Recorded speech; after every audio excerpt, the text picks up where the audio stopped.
So, good morning mga kalodi, amigat amigo. Ito naman si El Rapido. Pagala-gala naman dito. Subukan kong manghunting ng banakon mga kalods. Dahil minsan dito sa daan na to, dito daw yung nagpapakita yung mga banakon. Pero ingat lang tayo dahil manghabol yan. Napakadelikado yan. Pag makagat ka yan, nako, ilang minuto ka lang, dead ball ka na. So, dito mga kalods, nakita yung kapatid ko dito, ang laki daw. Nilalagnat siya, so sobrang laki. So, kahit saan ngayon mga kalods, ingat-ingat lang tayo, lalo na sa probinsya. Dahil nagkalat na talaga yung ahas na yan. Dahil nangangain din sila ng kapwa nila, ahas. Yan po ang delikado mga kalods. Kainin ng kapwa ahas. Yung parang din, aswang. So, ang delikado yan mga kalods kasi yung kamandag. Wala pa sigurong yan, gamot. Binom. So, buti lang ang kubra dahil hindi man masyado, pero medyo ingat lang ako dito. So, medyo mahangin dito mga kalods. At saka tahimik ang paligid. Yung marinig mo lang yung hagaspas ng hangin. Hagpas ng hangin. So ganito dito sa probinsya mga kalods. Itong daan na ito ay papunta itong daanan papuntang ilog. Dito sa amin may ilog dito, malaking ilog. Kaso medyo may kalayuan dito.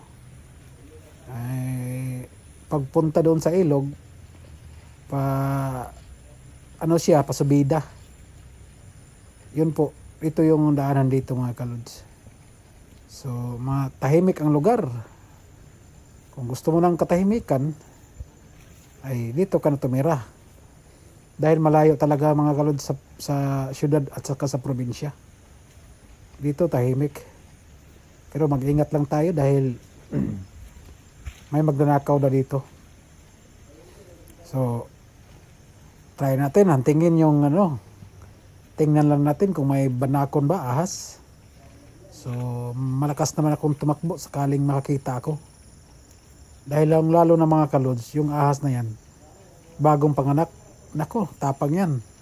Habulin ka talaga. So, ito yung sinasabi ko mga kalods, daan papuntang ilog. Overlook dito mga kalods, kaso lang, hindi mo na makikita sa daming kahoy na. Makita mo yung kabilang bukid dyan. Napakaganda dito. Peace of mind. Dito ka rin.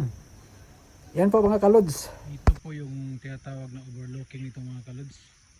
Dati makita niyan, wala pang punong mga kahoy dito. Diyan sa baba, ilog yan. So ngayon, hindi nyo makita doon sa taas dahil natabunan siya ng punong kahoy.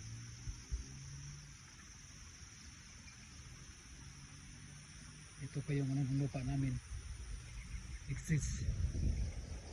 Yan. Alala ko dito dati mga kalods. Yung kulay green na ahas, sobrang laki niya. Natakot ako dahil hindi ko nakita siya. Andyan pala sa anuhan ko. Yan po. Kaya ingat-ingat ako dito mga kalods dahil pag maraming punong kahoy, marami din yung ahas dito. So yan po ang ilog doon mga kalods. Ako po'y babalik na sa aking papuntahan. So titingnan ko lang tong paligid dito. Napakaganda. Tahimik. Hangin lang ang marinig mo sa tinga.